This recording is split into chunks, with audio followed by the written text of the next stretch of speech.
Mas só que as coisas são muito grandes, então eu preferi guardar e vou ler para vocês.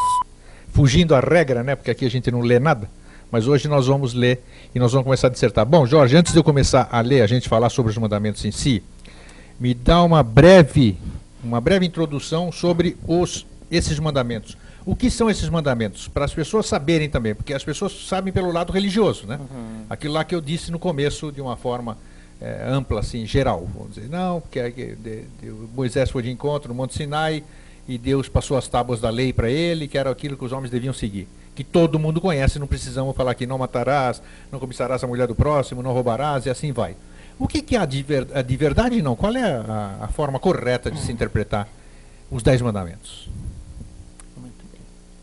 Primeira coisa que é muito importante, sim, que a nossa intenção é esclarecer, já não mexe com a crença de ninguém. Eu acredito no que eu quero, você no que você Perfeitamente. quer. Cada um fica com a sua crença, né? A gente não toca no aspecto caótico do que é a religião, mas a gente aborda o aspecto real do que é a religião, que vem de religo, do latim religo, religas, religare, que é ligar novamente o ser humano à própria divindade. O erro está em achar que essa divindade está fora do ser humano, ela está dentro do ser humano. Então, nesse aspecto que a gente aborda é a religião. No sentido tradicional, não tem nada a ver com religião. Lógico que a gente conversa aqui desmonta muitos dogmas, muitas crenças pré-estabelecidas, mas faz parte. Se não fosse para isso, a gente não precisava estar aqui. Perfeito. Né? Então, primeiro, a gente tem que se reportar nessa questão assim de que a divindade veio e trouxe um conhecimento, né, para tentar botar a humanidade em ordem. A gente tem que se reportar, a gente tem que voltar um pouquinho atrás no tempo e ver em que momento em que isso passou a ser necessário, porque a humanidade ela não andou pela via torta sempre. Em algum momento a coisa era harmônica, né? E não havia necessidade da divindade se manifestar para corrigir. Que divindade se manifestar para corrigir? Moisés, Maomé, Jesus, Odin, Buda. Forri, Buda, Krishna, sabe? Apolônio de Tiana e tantos outros desconhecidos da mídia ocidental ou desconhecidos do próprio Oriente que vieram como bodhisattvas, como avataras integrais ou parciais para fazer um trabalho pontual, colocar determinada parte da raça humana no eixo, na sua linha novamente. E que linha é essa? Que linha é essa? A linha em que a humanidade devia se colocar e que originalmente ela estava é o que a gente chama de Dharma. Dharma é um termo em sânscrito, que é a língua da Índia, né? Chamada Aryavarta, que é o berço da raça Arya.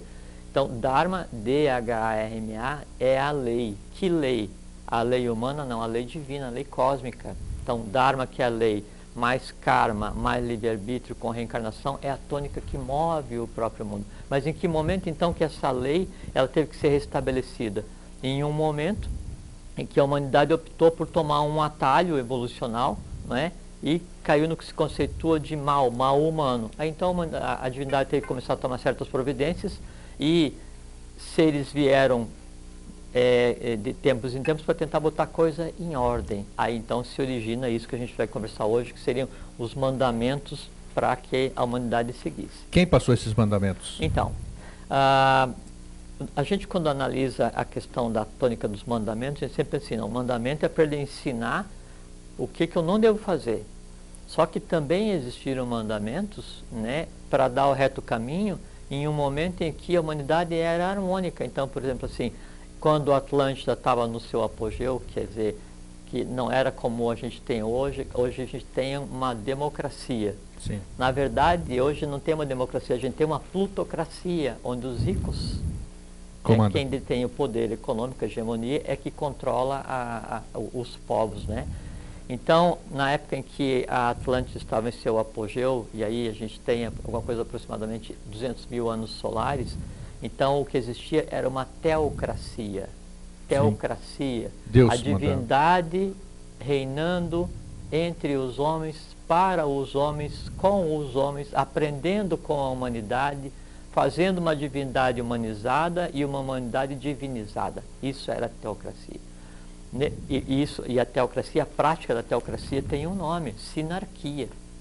A sinarquia é isso, é a harmonia dos poderes com um equilibrante divino Só que esse poder é dado só a quem dê direito, não o conceito que a gente tem hoje de poder, tá certo? Certo. Então, nesse momento, existia a lei justa, a lei certa, que era seguida pela humanidade da época.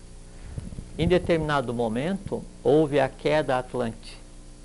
Com a queda Atlante, se instituiu o que a gente conversou no programa passado, ou no outro, não me lembro, que foi a questão do culto do Graal. Sim, foi no programa passado. Santo Graal, exatamente, que tem mais ou menos aí um milhão de anos, né, esse tipo de procedimento. Aí então, em meados da raça Atlante, a quinta sub-raça Atlante, que era a raça semita, ela então é levada pelo Manu para a meseta do Pamir, no Oriente, para iniciar o que seria a raça Ária, a raça branca, a quinta raça, que é a nossa hoje, exatamente. Hoje, sim. Nesse momento, então, é dado o que seria os mandamentos reais do ciclo. Quem deu? Pois é. Então, veja, os mandamentos do ciclo. Né? E esses interferiram todos os que a gente conhece e os que a gente não conhece também. O nome do ser que primeiro deu os mandamentos, né, é Manu, mas sim. Manu não é um nome, é um cargo, é um gênero, é um gênero, sim. Uma categoria de seres, né, que é o formador do povo, o formador da raça, né? Manu Vaivasvata. Vaivasvata. Então, Vaivasvata é o nome do Manu. O que o Manu fez? Ele então começou a formar a raça ária, começou a estruturar o que seria a semente da raça ário-semita e deu os códigos da lei do Manu, que em direito hoje se fala códigos de Manu, não é de Manu, porque Manu era uma pessoa. Sim. Ele tinha nome próprio, era código do Manu, e do Manu Vaivasvata. Então a primeira coisa que ele fazer era corrigir os livros de direito, porque a criatura tem nome e existiu realmente. Quando isso? Aí vem a quebra da questão acadêmica, né, com relação à cronologia, que é o seguinte: 1 milhão de anos. As leis, essas leis têm 1 milhão de anos. As leis do Manu Vaivasvata foram dadas na meseta do Pamir há 1 milhão, de anos. Para a raça ária que é a nossa. Para a raça ária, para servir para o ciclo inteiro. E onde entra Moisés na história, o lado religioso? Já vamos chegar lá. Tá bom. Aí então, o Manu Vaivasvata, ele era a própria expressão da divindade. Ele era o bem manifestado no bem, ele era o amor integral. E aí então ele deu o que seria os 10 mandamentos, que é conhecido esotericamente, ocultamente, como os 10 mandamentos agartinos. Sim. E agartinos por quê? Porque a origem do Manu Vaivasvata era a Agartha. Importante você falar isso. Só que na época, a Agartha, ela estava na superfície. A divindade, né, estava na superfície, na 8ª cidade Atlante. A Atlântida como um todo era uma teocracia. Em cada cidade Atlante tinha um rei divino. Você está falando de um período pré-diluviano, né? Antes de acontecer a grande inundação, né? Com certeza. Tá, com certeza. O dilúvio, que se tem notícia, é de 9.534 a.C., quando afundou Poseidones, quer dizer, em termos de cronologia. Nós estamos falando de superfície, que ainda estava na superfície, então era um tempo que ainda não tinha nada disso. Tá, E 9.534 a.C., que quando afundou Poseidones, a última ilha da Atlântida, que Platão discorre sobre ela na República, mostrando como é que funcionava, né? Isso é ontem do ponto de vista da evolução, porque se você pegar só a raça ária e considerar 1 milhão de anos, 9.500 anos é ontem. Considerando... 2.000 anos, que é o que a gente fala depois de Cristo, 2.000 anos é agora. Entende? Bom, aí então o Manu Vaivasvata codificou as leis dos mandamentos agartinos. Agartinos por quê? Porque ele era da Agartha, não é? Como todos os outros também. Esses mandamentos também são válidos para Agartha ou não? São, né? São mandamentos cósmicos. Cósmicos, perfeito. Cósmicos. Bem esclarecido. Tá? E a gente vai lê-los. Sim. Tá? Nós vamos lê-los. Nós vamos lê-los. Estou de olho no relógio aqui, porque hoje nossa, já vamos consumir tempo maravilhoso. Estamos bem. Então, aí vem essa questão assim, da mítica, que esses mandamentos foram escritos numa pedra, né? Aí Vaivasvata escreveu numa pedra. Ele não escreveu, ele os recebe em uma pedra. Os recebe em uma pedra, perfeito. O que acontece? Então, Bom, os mandamentos sagatinos, os 10, eles foram escritos é chamado assim, mandamentos de Asgardi. A-S separado Gardi, G-A-R-D-I. Asgardi em agartino é escrita de fogo. Ah, entendi. Sim, perfeito. Significa escrita de fogo. Exatamente. E também tem a ver com pedra. Asgard também tem a ver com pedra. Aí tem toda a tradição nórdica também de Asgard, dos mundos internos. Tudo isso está entrelaçado, né? Tá. Aí então, desce no sentido figurado, quer dizer, a própria divindade, do que seria o equivalente ao primeiro trono, a divindade não manifesta, ela manifesta o verbo através de Asgardi, que é o fogo, e aí então o fogo se escreve, a letra em fogo se escreve na pedra, né? Aí o porquê a pedra? A pedra por causa do simbolismo, dos valores dos Budas envolvidos no processo. Uma pirografia, vamos chamar assim.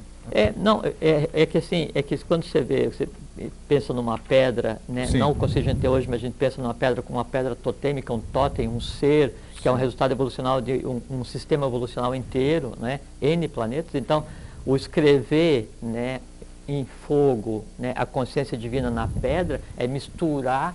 Isso foi um fato real. Real. E essa pedra existe ainda? Existe. Existe? Existe. Ainda. Está aqui em cima ou lá embaixo? Está embaixo. Tudo está lá embaixo, né? Não, tudo está embaixo, inclusive nós, né? Sim. A nossa consciência também, nós só não está vemos cima, porque não queremos. Está embaixo, né? Exatamente. É o espelho, né? O reflexo. E no momento que nós estamos agora, então, depois do fim da queda dos mistérios e do apogeu do movimento cósmico para a humanidade que aconteceu agora nesse período, né, a Agartha volta a se misturar com a superfície e o que está em cima é o que está embaixo. Os valores de Agartha, Shambhala, Duat, Badaga obrigatoriamente se exteriorizam para aprender com a humanidade que adquirir uma consciência impossível de ser adquirida pelos próprios agartinos. Por quê? Porque a divindade integral se manifestou na superfície e transformou a humanidade. Entendi. Bom, o que acontece então?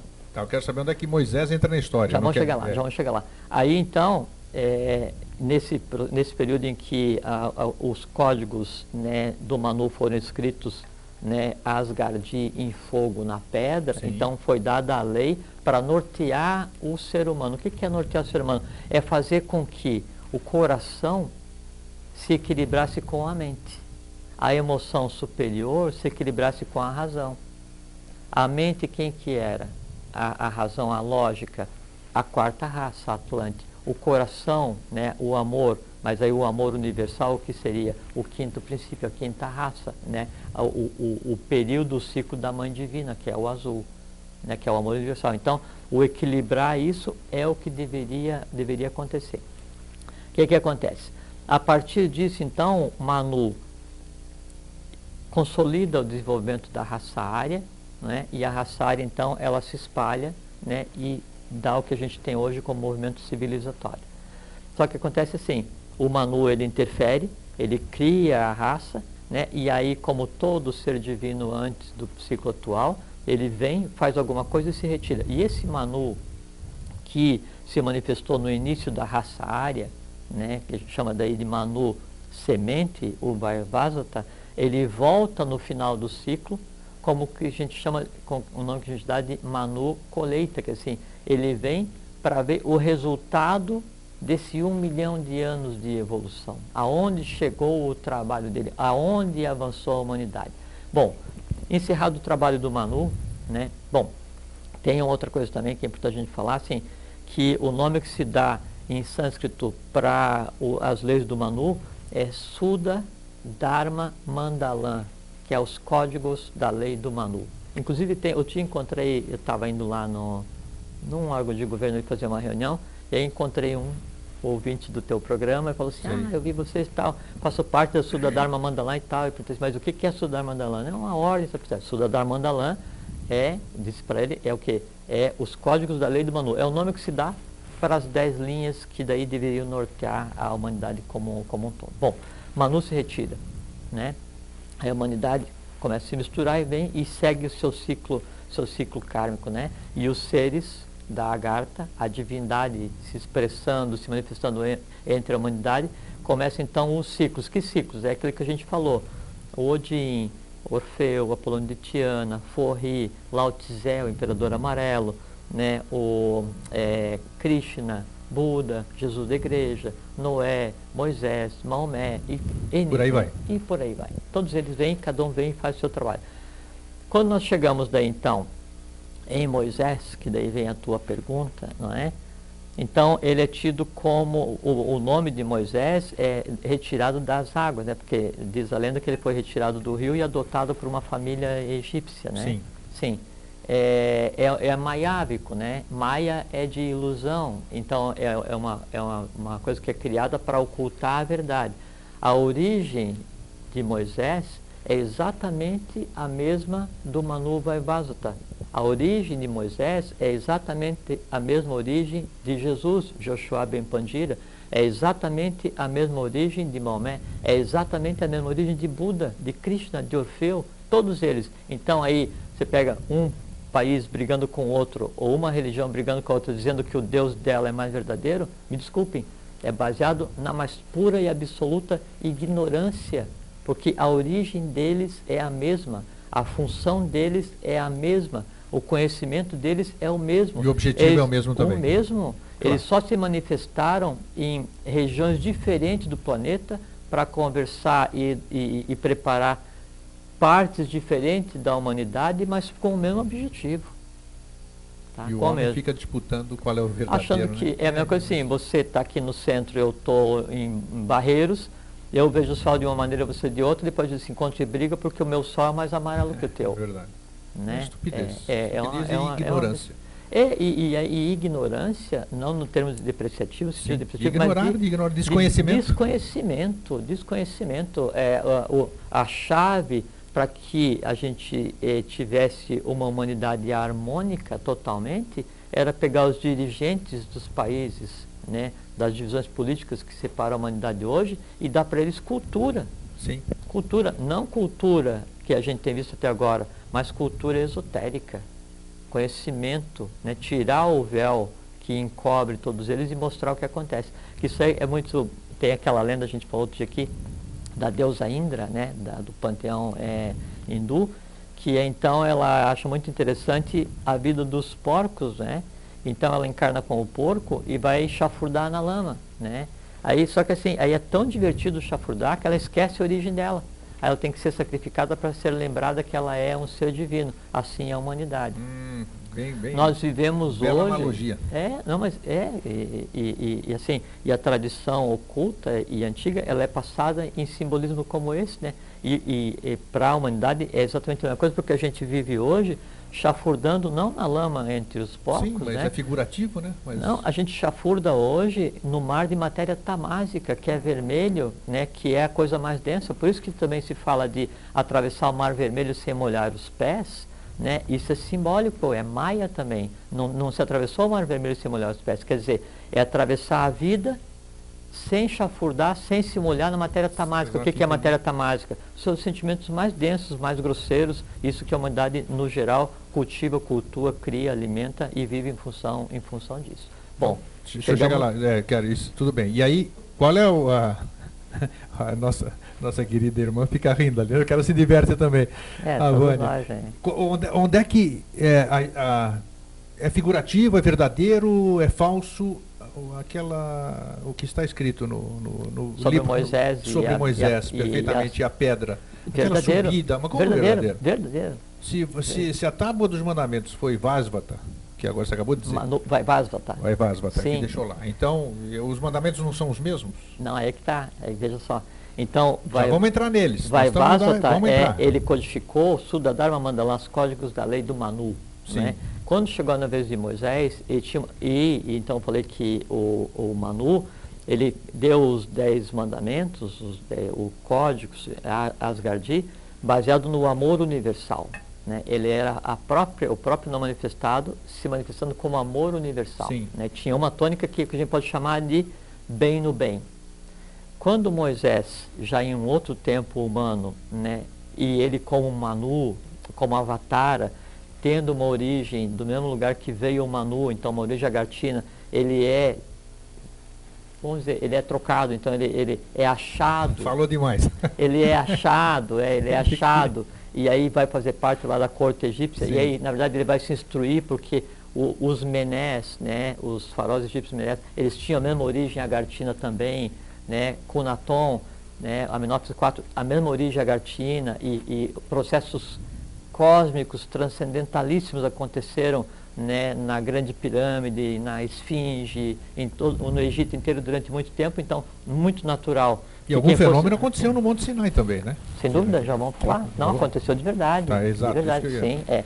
Então aí, não é por acaso que não existe, acaso existe a lei da causalidade. Então, Moisés vai ter, quer dizer, ele é levado, ele é entregue enquanto bebê para uma família no Egito cuidar. Assim como tantos outros bebês especiais Sim. foram entregues por esse mundo afora, em várias civilizações, por muito tempo, que tinham função específica para fazer. E às vezes esses bebês eles são entregues em funções e só mais tarde é que é dado a eles saber qual é que é a origem divina das criaturas, exatamente. Tanto é que o Joshua, né, ele dos 1333 ficou no Tibete, ficou na Líbia, ficou no Egito, vários lugares, para ter condições de saber qual que era a origem e o trabalho que ele teria que fazer. Bom, aí Moisés, então, preparado como era de berço, né, ele fica entre os egípcios, depois tem aquele negócio que daí ele sai, se refugia e tal, e vai conduzir o povo dele, né, para o que seria a terra prometida.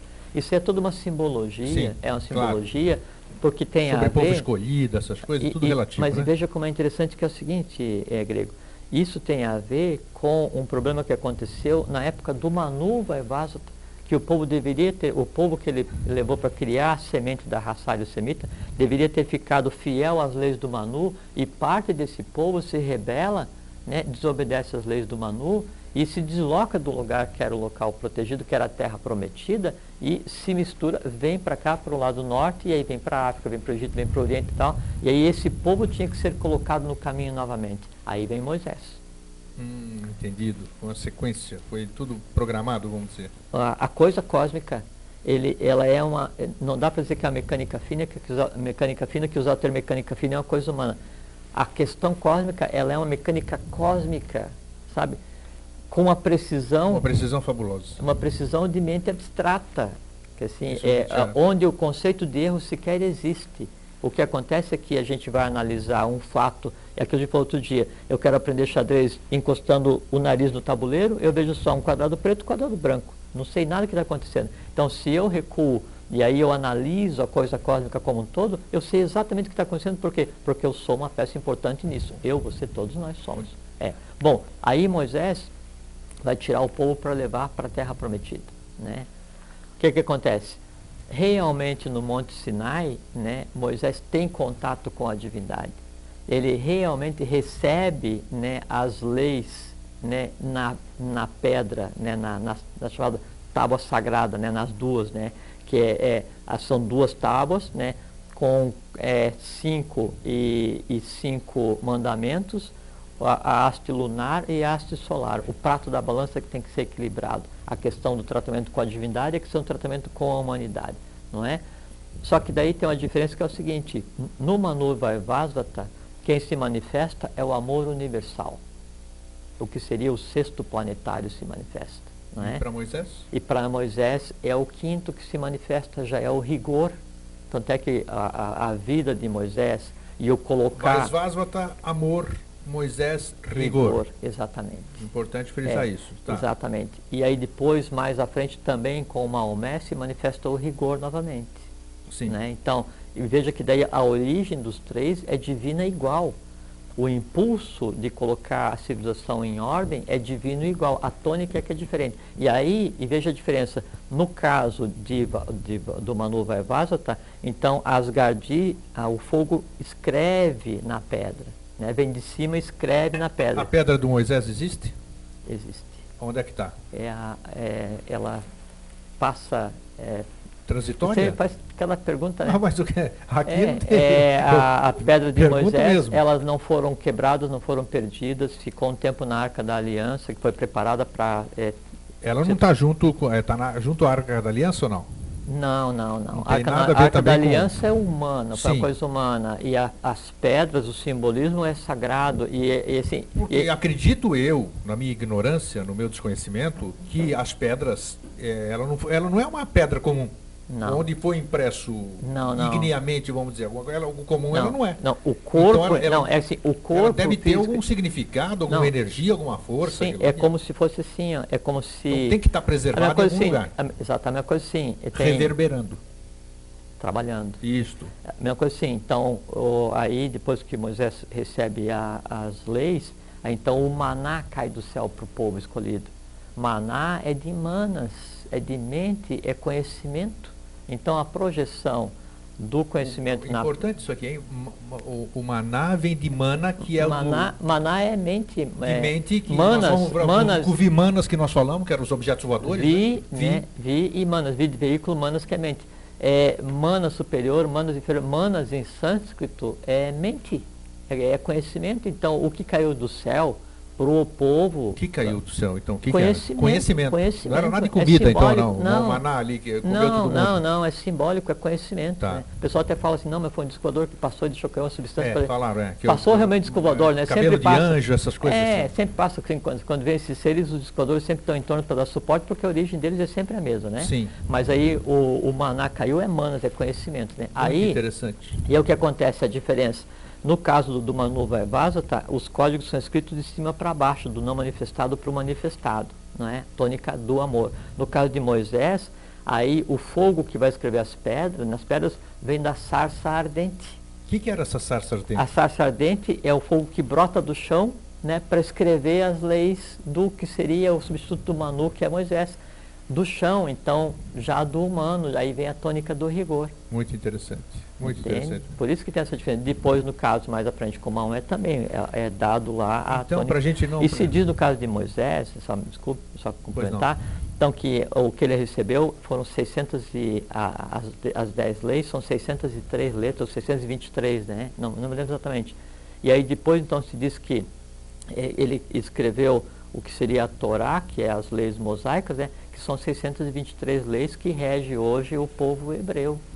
Que são do livro hebreu, do A Torá. Torá. O Torá, Então tá, eu sei que vocês estão muito curiosos, nós vamos entrar aqui, nós vamos continuar discutindo isso. Bom, só uma perguntinha.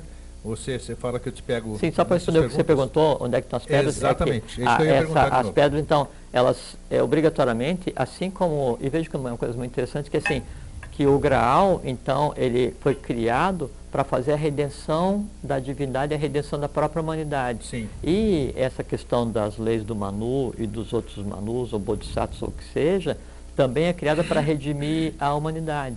E aí o Graal, ele passa por 7 catedrais do Oriente, passa por 7 catedrais do Ocidente e desce para o seu lugar de origem com a contraparte dele ficando na superfície. Mas você disse que cada igreja tinha marca, que Salvador tem a marca, tudo isso aqui. Exato. Acontece com a mesma coisa nas tábuas? Não precisa porque é a mesma. Beleza. Então as tábuas elas passaram pelos 7 montes sagrados, que é onde estão as 7 catedrais. Onde está o cálice estão as tábuas também? Sim, também. Perfeito, está respondido. Bom, sim. agora nós vamos entrar no pega para capar. E aí só assim, essa questão da pedra, veja como é interessante, é que são muitas coisas interessantes e tem pouco muito tempo. interessante hoje, por isso que eu não então quero perder veja nada. que aí então a maçonaria, né, ocidental, e que ela é baseada, o pessoal pensa que ela nasceu por volta de 1700 na Europa, né, mas não, ela tem a sua raiz na própria maçonaria egípcia de Cagliostro, que por sua vez tem a sua raiz na maçonaria mista criada por Amenófis IV por Cunaton, né? Então aí se fala que o grande arquiteto do universo está assentado na pedra cúbica. Veja, o simbolismo é exatamente o mesmo. O grande arquiteto do universo seria o próprio manifestado, o Melquisedeque, né? Seria a própria divindade. Assentado na pedra cúbica, que é exatamente essa relação da descida do conhecimento do divino se manifestando em uma pedra, em contato, né? Então, você pega o humano e o divino, o materializado com o não materializado, o visível com o invisível, juntos os dois e dá a tônica do ciclo. Muito interessante. Hoje e a contraparte da pedra cúbica, onde se assenta o grande arquiteto do universo, que tem a ver com o Irã, tem a ver com a ordem dos artífices dionisianos, que foi quem realmente construiu o Templo de Salomão, né? A contraparte é o que seria a pedra filosofal, né? Não aquela que transforma só o chumbo, a prata em ouro, que é o lápis filosoforum, a suma matéria, mas aquela que transforma o próprio ser humano em divino. Então, a contraparte da pedra cúbica é a pedra filosofal, que seria da mesma forma o manifestado e o imanifestado. 2 irmãos, que já beberam na mesma taça. Caramba, hoje eu gostei, porque teve, nossa, o que teve de esclarecimento. Agora vamos para o Estamos seguinte. num ritmo bom. Não, está muito bom.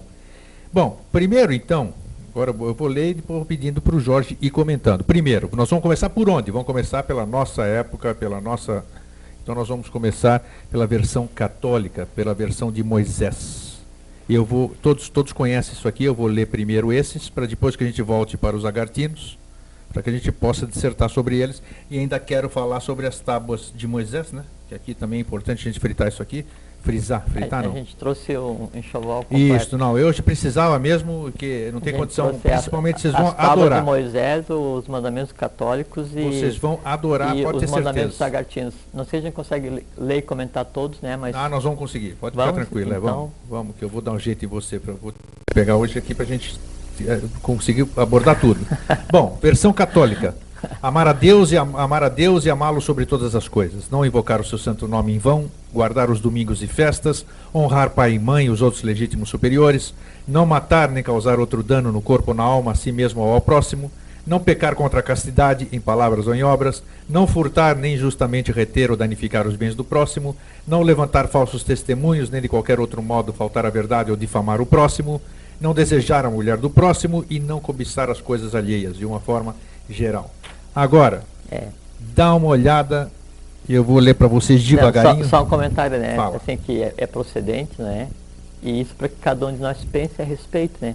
Assim, será que a divindade, ela iria se manifestar em uma das leis que ela ia passar para reger toda a conduta humana, era não desejar a mulher do próximo? Né? Procede, assim... Que interpretação temos que ter disso? Que abordagem a gente tem que ter nisso, né? A gente vai comentar. Sentido? Nós vamos comentar, mas deixa eu ler sobre a Agartha primeiro. Aqui, o título é primeiro, privilegiados quem está assistindo. Somos nós e vocês que estão assistindo, primeira vez em televisão, em público. Fala a pedra de Asgardi. Primeiro mandamento do Manu.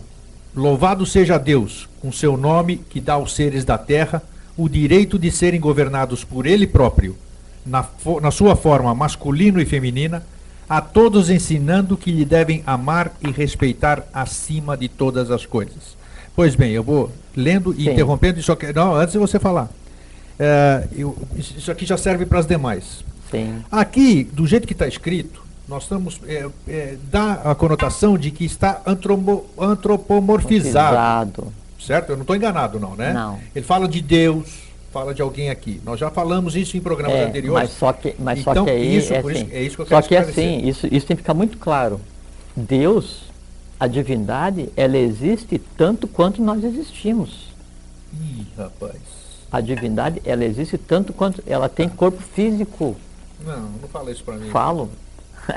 Exatamente. Você cansou de falar aqui que não tem antropomorfismo. Mas olha o que eu falei, tem corpo físico, não é antropomorfizado no sentido de ter um Deus sentado em uma poltrona, alheio a tudo, unindo os maus, ajudando os bons e ouvindo o que a gente pede. Esse não existe, pode esquecer. Tá. Agora, que a divindade manifesta em operação consciente, coordenando cosmicamente a coisa toda, existe. Esse aqui era o Aquibel ou não? Esse Deus que está se referindo aqui? Não só Aquibel, porque daí como o Manu, ele codificou uma coisa cósmica, ele se refere ao próprio não manifestado. Perfeito, tá bom. Né? Tá bom. Você tem mais alguma coisa aqui sobre esse primeiro mandamento? Sim. Não, temos tudo para conversar sobre ele, né? Sobre ele, sobre o primeiro? Sim, lógico. Então, se a gente só ler, não adianta, a gente tem que comentar. Perfeito, isso que eu quero aqui. Vamos sim. Eu quero ler os 10. E só contrapondo, por assim, aqui nisso que você leu aqui antes, né? Numa outra abordagem, fala adorar acima de todas as coisas. No mandamento agartino, veja só. Eles são similares, eu percebi. Sim, mas veja a tônica. Não, veja a tônica, né? Você faz favor ler a primeira frase novamente, Grego. Louvado seja Deus com seu nome, que dá aos seres da terra o direito de serem governados por ele próprio. Vejam a diferença.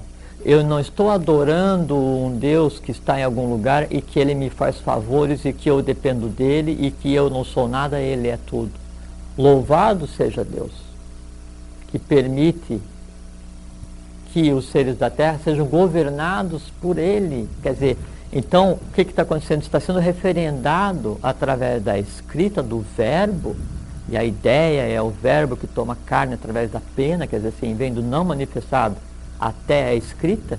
Então, ele referenda cosmicamente, ele torna verdade, né, o que? A convivência entre o humano e o divino. Sim, ficou bem claro. Vê a diferença? Sim. Então não é que ele está em lugar incerto não sabido, não.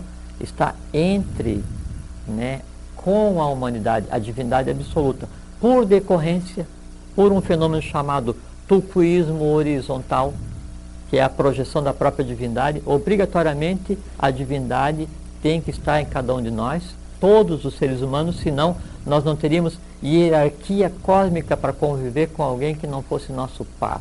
Então, em nós, em escala, se manifesta a própria divindade dualizada, que pode ver que aí ele fala em aspecto masculino e feminino, dualizado, sim, sempre manifestado, dualizado. Tá? Muito bom. Segundo mandamento. Louvado seja o Senhor, que exige mais ainda dos seres da terra, que jamais falseiem a verdade, guardada na sua mente e no seu coração, preferindo negar a sua própria existência em atos e pensamentos. Tá. Aí então, a gente sempre tem que diferenciar o que a gente sabe e foi dito pelo próprio sexto planetário, Devavani, o anjo da palavra, Aquibel, que é diferenciar a letra que mata do verbo que vivifica, é entender o que está aí.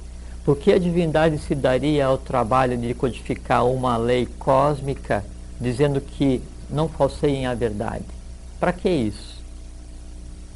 É o seguinte, é uma lei que rege toda a humanidade.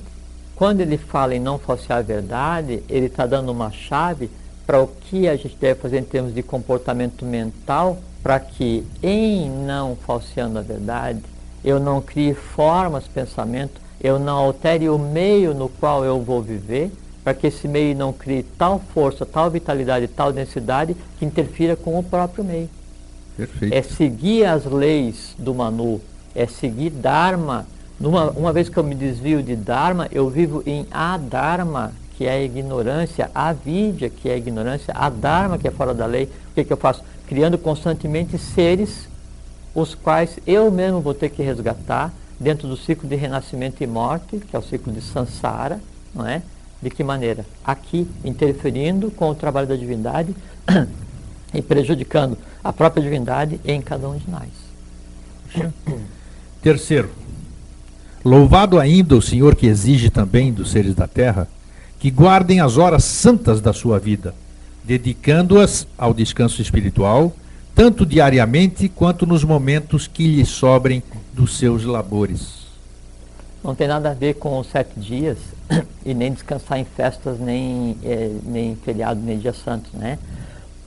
O guardar as horas santificadas e a hora onde você faz o teu retiro espiritual é recomendado pela divindade porque é um momento em que eu me encontro comigo mesmo, em que acontece um processo de sublimação e de contato entre o humano e o divino. E se nós está fisicamente, existe uma hora santa, cosmicamente, existe. Opa! Existe, e é 6 horas. 6 horas. É. Né? O horário da Ave Maria que todo mundo diz. Exatamente, é. 6 horas da tarde, né? Sim, Sim. é. Tá. Hora da Ave Maria. É uma hora forte. Não, É uma hora... não é só isso. Vamos falar. Hora da Ave Maria, hora da Santa Eucaristia, hora de esplendor e de gala, hora de Agartha e Shambhala. Oh, repete, vamos lá.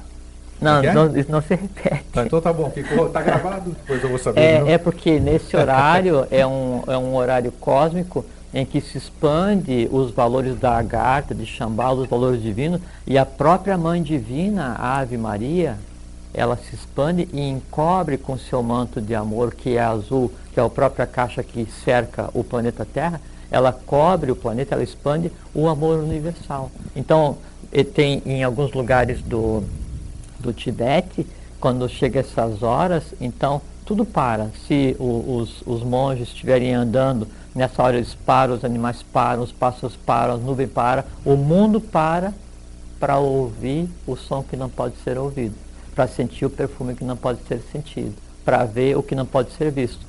Com a mente concreta, mas com o abstrato, sim. Isso eu é acho hora que vale, de chamar. pelo que eu senti aqui, vale estar em época oportuna, então o Jorge vai voltar daqui a 15 dias. 15 dias nós estamos praticamente perto, já num espírito meio natalino. Então nós vamos abordar, já fica determinado o assunto do nosso próximo programa. Natal?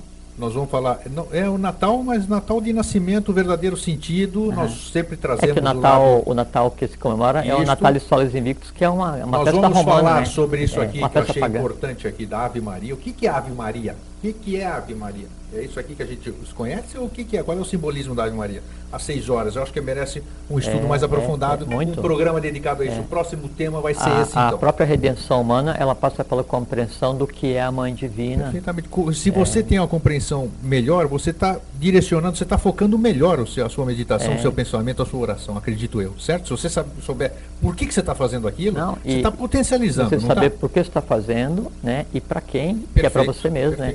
E eu saber o porquê também, outro dia até aqui a gente falou, também um ensinamento de Devavani, é que a pronúncia de uma palavra sagrada sem o seu exato conhecimento, estamos falando nos bastidores sobre isso, pouco ou nenhum valor possui. Então não adianta você falar alguma coisa achando que está fazendo algum trabalho para você ou para o próximo, sem entender o que você está fazendo, que você não está exercendo o teu poder criador divino. E lembra que a gente falou no programa passado também, de Devavani, ou nós assumimos quem somos ou não somos nada. É bem isso. Entende? E é uma existência desperdiçada. Então, e a gente não está aqui para desperdiçar uma vida. Não tem mais tempo para desperdiçar a vida porque a gente está no início de um ciclo novo. Já falamos também em outros programas aqui, aquela questão da gente fechar o olho, né? Porque mandam a gente, né?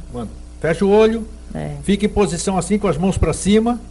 E pronto, e aí não acontece nada com você, porque você não está sabendo porque você está de olho fechado, com a mão aberta, e sabe por quê, Greg? E você fica esperando acontecer alguma coisa, você não está se permitindo, e sabe por quê? E não acontece absolutamente nada. Isso é uma coisa muito interessante também, que assim, e isso tem a ver muito com Babel. Né? A Torre de Babel. Podemos abordar isso também. Sim, porque Babel. Em Babel acontecia o seguinte, né? Quando aconteceu essa questão do desentendimento entre o humano e o divino, não é que estava construindo uma torre para chegar lá, aquilo também é simbolismo, é maia. É que a divindade, em determinado momento, vivendo com os seres humanos, ela tinha um código de linguagem, ela tinha uma linguagem, a linguagem divina, Vatan, Senza, sabe? É a chamada linguagem dos pássaros. E a humanidade, à época, tinha um código de linguagem também, né, diferente, derivado do que seria a evolução. Intermediário a isso, existia o código de linguagem da própria Lemúria, dos totens, né, dos animais, né?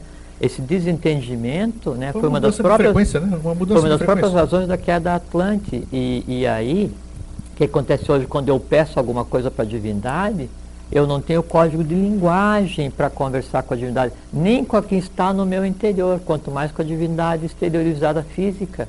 Né? Agora, todas as hierarquias em operação atualmente, né, os elementais, esses assim, eles têm um código de linguagem e estão prontos a obedecer os seus superiores. E quais são os seus superiores? Nós. Mas nós temos que entender essa linguagem, você já me falou. Sim, exato. Vamos lá para o quarto aqui, temos que correr. Louvado ainda o Senhor, que exige também dos seres da terra a manutenção de seu próprio sangue, que a família que lhe for dada pelo privilégio bom ou mau, no caso o karma, das suas vidas passadas. Honrar pai e mãe em primeiro lugar, e seus ascendentes e descendentes é honrar ao grande Senhor, como pai de todas as criaturas terrenas. Só esse, se fosse entendido pela humanidade, já reescrevia toda a história humana. Porque isso aí mostra claramente, sim, se a divindade se preocupa em falar para você honrar, e depois é simplificado, né, no honrar pai e mãe, né, significa o seguinte, é que em cada um de nós está todas as esperanças da lei. Houve uma mecânica cósmica, uma série de fatores que remonta ao início dos tempos para gerar um ser humano e um outro ser humano, e a união desses dois seres humanos gera um terceiro, sempre esperando que resgate os que o antecederam e resgate também toda a fatia humana que eles representam. Então isso dá uma ideia cósmica de quem nós somos. Né? Nós deveríamos nos imaginar como divindades aladas, conscientes ou ígneas, até se quisermos, né? Vivendo em um planeta consciente junto com a própria divindade cósmica manifestada. É como se o véu de Maia que nos impede de ver o mínimo nos impedisse de ver tudo, né? E a realidade hoje que nós vivemos, ela é mais fantástica do que qualquer sonho, né, de ficção, por mais maluco que pudesse ser. Você já falou isso, nós somos privilegiados, né, por estarmos nesse tempo, né? O gênero humano, né? Quinto mandamento. Louvado ainda o Senhor, que não admite, nem por atos, nem por pensamentos, que se tire a vida ao seu semelhante. E até aos animais e às plantas, não se o faça sem motivos justificáveis, como aquele da manutenção da vida. Sim. É assim, porque quando eu tiro a vida de uma criatura, de um ser qualquer, e por isso que a divindade se preocupa com isso, não é que é pecado. Não é que é pecado, não é isso. É que é dois aspectos. Primeiro, eu estou cometendo o crime de lesa evolução. Estou impedindo aquela criatura de seguir o seu ciclo. E segundo, eu estou gerando karma. E no gerar o karma dessa forma, ele é adharma, ele é contrário à lei, né? E é uma coisa que depois vai ser resgatada, e é um desperdício cósmico, né, que isso aconteça, com relação ao matar os semelhantes. Com relação ao se alimentar, na época, no que seria Satya Yuga, onde ainda era uma teocracia, em que a humanidade vivia equilibrada, o regime de alimentação era frugívoro. Com a queda que aconteceu de determinado planeta que deu na Terra e inclinou em 23 graus, criando as 4 estações, os 4 temperamentos humanos, essa coisa toda, não é? Aí então se criou diferenciações e se partiu para uma alimentação diferenciada, onde se consome o elemento do reino anterior. Não era necessário, porque o elemento do reino anterior, ele já está em nós para dar a formação física, no nosso caso, vegetal, mineral e o animal. Isso aqui, nós estamos meio correndo, mas o Silvio vai colocar já lá embaixo, o vidainteligente@gmail.com. Quem quiser isso aqui, que eu acho que é importante, me escreve, que eu vou passar esses mandamentos para vocês, aí por e-mail, aqueles que não conseguirem captar aqui. Sexto mandamento. Louvado ainda o Senhor, que não permite aos seres da terra o incesto moral e físico, contrariando a verdadeira castidade, e que chega ao ponto de animalizar a esses mesmos seres, prostituindo-lhes a sua marcha para o divino. Aí, quando ouve isso, o pessoal logo pensa, não, é sexo. Né? Não é esse o caso. Não, porque assim, a criação humana, a criação física no nosso sistema, ela tem por base a união de forças cósmicas que se projetam no ser humano através da pineal, pituitária e timo. Então aqui, né, é parido, é criado, é plasmado uma energia cósmica de tal forma potente que eu posso criar um pensamento. Sim, da vida, aquele pensamento, né, como você já falou aqui. Quando eu penso, eu crio. Já está criado. Eu crio cosmicamente um ser. E você alimenta ainda isso, né? Então, eu crio cosmicamente um ser que vai existir em um plano que eu sequer consigo ver. Veja o tamanho dessa força. E essa energia, ela também pode ser usada para criar fisicamente. Então, a vitalidade que eu uso para criar um pensamento ou para parir um filho, para gerar um filho, é a mesma. Como a humanidade usa o sexo por lazer, por completa ignorância, significa o seguinte, que não sobra energia para criar mentalmente. Sim. E o que acontece hoje? Então, o ser deveria passar por 7 ciclos de 7 anos, né? Sair do encadeamento, de ser arrastado, né, pela questão sexual e se libertar para conseguir entender e criar mentalmente. Aí então, estrategicamente, né, alguém vem a nível mundial e cria um remedinho que ajuda a prolongar o lazer com relação à questão do sexo, né, não se dedicando à questão da criação mental, exatamente. É intencional, e isso é crime de lesa humanidade, lesa evolução e lesa divindade. Posso ler os próximos 4 aqui para você comentar aqui de uma vez só? E porque ainda eu tenho mais uma que você não está nem preparado aqui para responder. Ué, se não tiver a dica, eu não sei. Não, eu sei, mas eu digo que é o tempo. Nossa, temos que parar com essa coisa do. Eu não sei. Cronos judia da gente, né? Sim, já está olhando atrás. Não, mas não é o Cronos Silvio, não, é o Cronos o tempo. Não, mesmo. Mas aqui a expressão humana de Cronos é o Silvio. Bom, o sétimo, louvado ainda o Senhor, que não permite aos seres da terra comer, beber ou fazer qualquer outra coisa que não seja bem seu, a menos que lhe seja oferecido de boa vontade, como dádiva graciosa de Deus. O oitavo, Louvado seja ainda o Senhor, que não permite aos seres da terra dizer mal dos seus semelhantes, retirando-lhes ao mesmo tempo o direito da verdadeira liberdade espiritual, que pode conduzir à escravidão material através de penas dolorosas. 9. Louvado seja ainda o Senhor, que não permite aos seres da terra a cobiça dos bens alheios. A escravidão e a morte também pairam sobre a cabeça daqueles que não souberem subjugar os seus maus instintos nesse sentido, que é também falta de castidade física e espiritual. 10º e último mandamento, ou 10ª e última lei. Louvado seja ainda o Senhor, que não permite aos seres da terra que deixem de seguir estes 10 mandamentos para não caírem nas penas infernais eternas. Todo erro é sentido na mente e no coração. A não ser um monstro, todos reconhecem o erro que praticam. Por que então não procurar evitá-los? Deus está em todos e com todos, em primeiro lugar com o Manu. Procurem eles segui-lo e viverão sempre na graça de Deus. Oh, bonito mesmo, bonito. Só quanto a ênfase de leitura, já não precisa falar mais nada, tá? Mas foi bonito, ele tinha que acabar comigo. Foi né? lindo, eu fico emocionado quando a gente lê isso assim, ao vivo, eu fico emocionado. Ler, mas é uma coisa bonita, você lê porque é bonito o texto. Poxa. Então, você veja que aqui fala em não cobiçar a mulher do próximo e essas leis humanas, essas últimas, ela rege o entorno. E fala assim, o que tem a ver com cobiçar a mulher do próximo? Por que a divindade se preocuparia com isso? É que é o seguinte, é que você cria formas de pensamento com relação, daí não a questão da mulher, que a humanidade tende a simplificar e se colocar toda a questão com relação ao sexo, não é isso. É com relação à Shakti feminina. Shakti é o elemento criador universal manifestado como hierarquia feminina, que é quem cria. Então, o desejar, né, essa questão da Shakti feminina do outro, veja, é a própria, né, mola que impulsionou toda a briga entre bem e mal, né, desde quando aconteceu a queda dos anjos, né, em meados do 3º sistema planetário, que era a briga pela Shakti, pela busca do feminino, daquele que estava revoltado e que agora não está mais. Então está expresso aqui uma questão cósmica que não deveria ser reprisada pelo ser humano, pelo homem. Mas nós estamos incidindo no mesmo erro, né?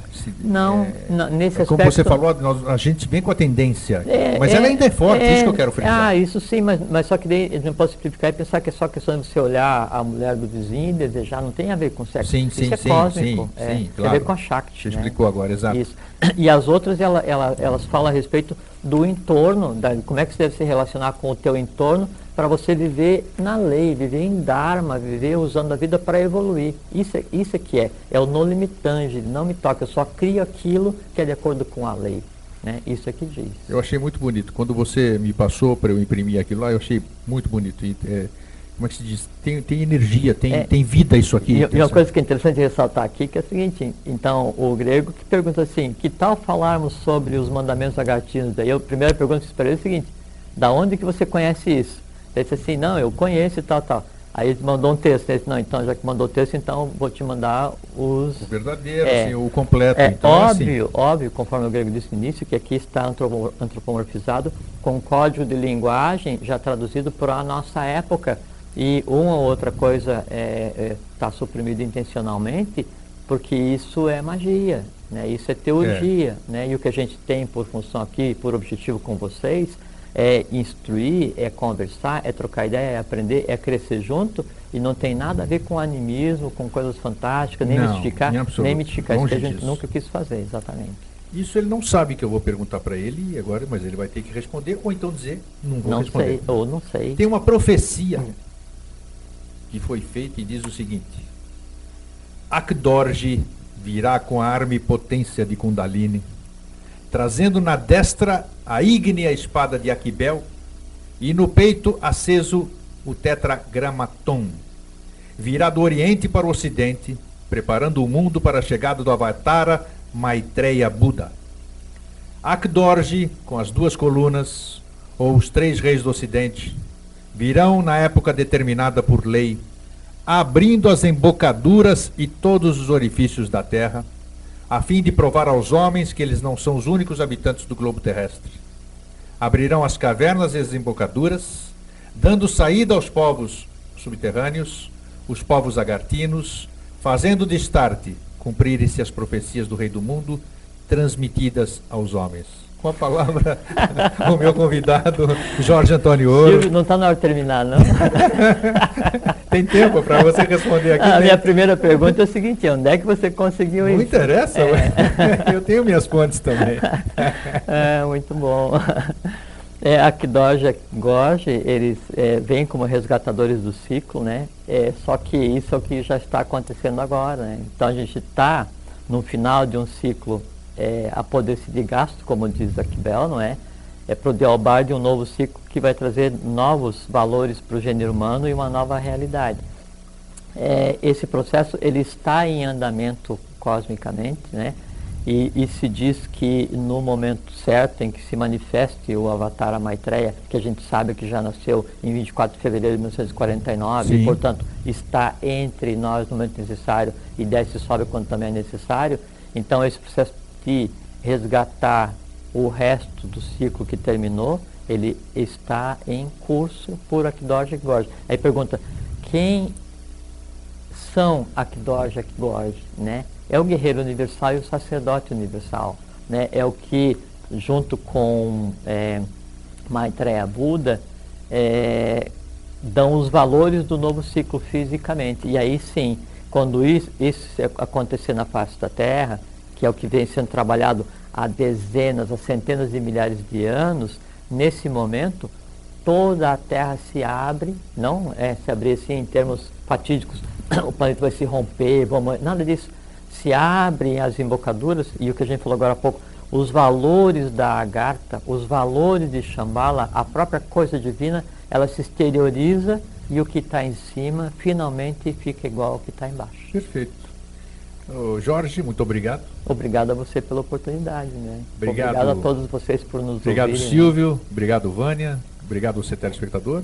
E como a gente cumprimenta sempre, até sempre, né? E até sempre. E lembre uma coisa assim, que é muito importante. Quando uma balança está assim, tem um prato mais pesado que o outro, e você bota um peso aqui para equilibrar, o primeiro movimento é isso daqui, ó. Aparentemente fica ruim, depois equilibra. Assim que está a vida agora. O mundo ele está em um intenso processo de equilíbrio, aparentemente desequilibrado. Tudo está como tem que estar, a lei é justa e perfeita, e vai se realizar integralmente. Até sempre, Pax para todos vocês.